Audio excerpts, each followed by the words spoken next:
प्रचंड बोल मस्तकों के झुंड, आज जंग की घड़ी की तुम गुहार दो।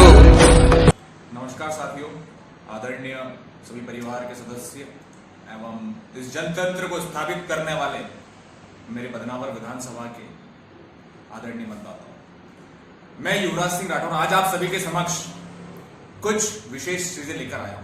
मेरा मानना है कि मत देने के पहले आप सभी के दिमाग में ये सारी चीजें स्पष्ट होनी चाहिए कि आप मत क्यों दे रहे हैं और उस मत का क्या रिजल्ट आपको मिलेगा और आप मत किस व्यक्ति को दे रहे हैं, उस व्यक्ति के बारे में संपूर्ण जानकारी आपको है, परंतु मैं और अवगत करना चाहूंगा। मैं शुरुआत करना चाहूंगा कुछ चार पंक्तियों के माध्यम से। सुने, हिमालय है सुना संत के बिना, हिमालय है सुना संत के बिना, ऋतु है अधूरी वसंत के बिना, हिमालय है सुना संत के बिना, ऋतु है अधूरी वसंत के बिना।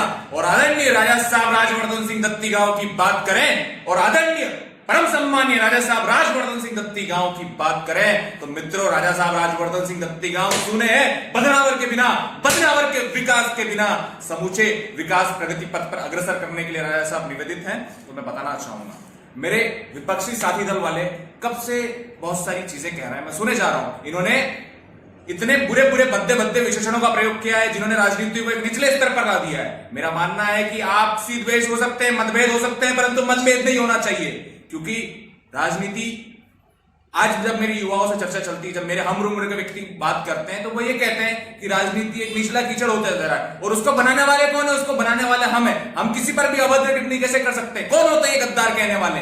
ये जो कह रहे हैं जनता के मुंह से हमने गद्दार कभी नहीं सुना। हम जनता के बीच पिछले 2.5 महीनों से राजा साहब पल पल दत्ती गांव जी जनता के बीच में, हमें वहां से उस पर कभी नहीं सुनाई दिया। ये मेरे विपक्षी तो गद्दारी शब्द का प्रयोग करना चाह रहे, तो मैंने बताना चाहूंगा कि क्या कसूर था हमारा जो 2018 विधानसभा चुनाव में। क्या मैं कांग्रेस के साथियों से पूछना चाहता हूं, क्या इनके पास मध्य प्रदेश में राजा साहब राजवर्धन सिंह दत्ती गांव से ज्यादा पढ़ा लिखा व्यक्ति है? क्या कोई व्यक्ति है जो उन्हें कम्युनिकेशन स्किल्स में मात दे सके? क्या है आपके पास ऐसा कोई विधायक जो उनकी बराबरी कर सके, उनकी लैंग्वेज में, उनकी आइडियोलॉजी में, उनके नॉलेज में कोई मात दे सकता है उन्हें? ये आप सभी भली बात जानते हैं कि उनका एजुकेशन लेवल क्या है। और 41,000 मतों से उन्होंने विजयश्री प्राप्त की थी 2018 के उपचुनाव में। और चुनाव जीतने के पश्चात उन्होंने सिर्फ बदनावर चौपाटी पर एक तिलक लगाकर 350 किलोमीटर का सफर करके निर्दलीय विधायक सुरेंद्र सिंह शेरा जी को सरकार के साथ स्थापित किया और कांग्रेस की एक मिला के 11 की सरकार बनाई, कांग्रेस को बहुमत अर्जित की। और उस कांग्रेस ने उनके साथ क्या किया? ये गद्दारी नहीं थी क्या? उन्हें ये नहीं दिखता है कि गद्दारी नहीं है? क्या कारण था? क्या जयवर्धन सिंह जी से ज्यादा बार के विधायक नहीं थे? क्या जयवर्धन सिंह जी से ज्यादा उनकी लीड नहीं थी? क्या वो जयवर्धन सिंह जी से ज्यादा पढ़े लिखे नहीं थे? क्या जयवर्धन सिंह जी राजपूत नहीं थे जो उन्हें कह दिया कि एक राजपूत समाज के व्यक्ति का आप क्षत्रिय समाज से आते हो इसलिए आपको मंत्री नहीं बनाया गया? क्या ये गद्दारी नहीं थी? जो आज पूछ रहे हैं कि गद्दार कौन है, तो मुझे बताए कि गद्दार कौन है। मैं उन सभी से निवेदन करना चाहता हूं, राजा साहब, हमारे शास्त्रों में कहा गया है, गीता में कहा गया है कि आप अच्छे कर्म कीजिए। आप गीता, जो मेरे साथी हैं, अगर सहपाठी लोग हैं, उन्होंने कभी गीता पढ़ी होगी तो उन्हें इस चीज का ज्ञान होगा कि गीता में कहा जाता है, गीता के जब हम महात्म्य करते हैं कि जब उन्होंने अच्छे पुण्य किए तो उन्हें एक राजघर में जन्म मिला। अगले जन्म में वो एक राजा के घर में जन्म हुए। जो कभी पिछले जन्म में क्या हुआ करते थे वो किसी को नहीं पता, परंतु हमारे शास्त्रों की मान्यता है कि अगर आपने अपने पिछले जन्म में अच्छे कर्म किए हैं तो आप एक राज परिवार में जन्म लेते हैं। तो राजा साहब राजवर्धन सिंह जी ने, हम सब जानते हैं, एक राज परिवार में जन्म लिया और उन्होंने तो खुला चेतावनी दे दी है कि भैया 500 साल पहले उनकी संपत्ति क्या थी और आज की तारीख में उनकी संपत्ति क्या, उनके आसपास के क्षेत्र के जितने विधायक और मंत्री रहे उनकी संपत्ति का ब्यौरा आप ले सकते हैं। तो मैं आप सभी को बताना चाहूंगा, उन्होंने एक राज परिवार में जन्म लिया तो ऐसे तो लिया नहीं, कुछ पुण्य पिछले जन्म में भी उन्होंने किए होंगे, तो आज एक राज परिवार में जन्म लिया, तो गद्दारी शब्द तो उनके लिए बिल्कुल योग्य नहीं है। तो जैसा आप सभी जानते हैं कि 2016 में जब राजा साहब अपना ऑपरेशन करवा के पधारे, हम सभी को पता है कि वो एक गंभीर बीमारी से जूझे। इंसानी शरीर है, बीमारी किसी को भी हो सकती है, आपको भी हो सकती है, मुझे भी हो सकती है, उसका कोई नहीं है। कैंसर जैसी गंभीर बीमारी से ग्रसित हुए और जब वो पधारे ऑपरेशन करवा के, शारीरिक क्षमताएं होती है इंसान की, महत्वाकांक्षा सभी की होती है, परंतु शारीरिक क्षमताएं उस इंसान को वो काम करने से रोक सकती है, हम सभी जानते हैं। और कैंसर एक ऐसी बीमारी है जिसके बाद अच्छे व्यक्ति अपना सब कुछ छोड़कर परिवार को, आखिरी ये इंसान ये सोच लेता है कि मेरा अंत अब आ चुका है, ऐसी मान्यता है। परंतु यहां मुझे आप सभी को पता है, जब 2016 में बदनावर पधारे, उन्होंने कहा कि कोई भी विधायक ले, वो समूचा सबके सामने वो स्पष्ट कर चुके थे, परंतु हम सभी ने कहा, और यहां राजा साहब ने सिद्ध किया है।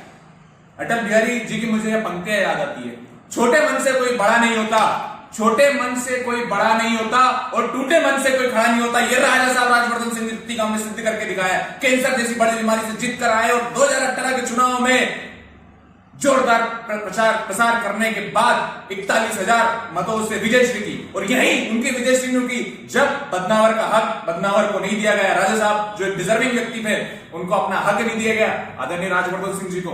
उन्होंने 2018 में अपना इस्तीफा दे दिया था। कांग्रेस बताया कि उन्होंने 2018 से 2020 चल रहा है, उनके इस्तीफे के साथ क्या किया? कुछ नहीं। आप किस प्रकार एक व्यक्ति को डिनाय कर सकते हो? भैया 1,88,000 मतदाताओं की आवाज है वो व्यक्ति, आप कैसे उसको डिनाय कर सकते हो?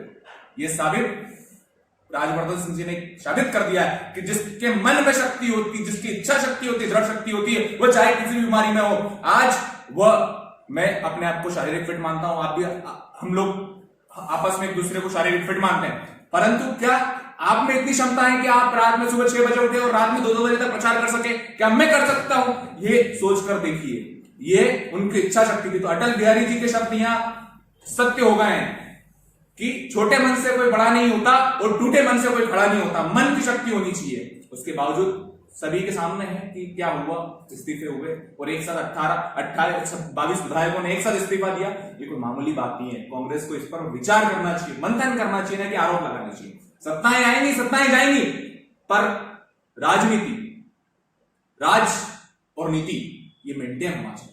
ये जो शब्द है ना, इस शब्द की मर्यादा बनी रहनी चाहिए।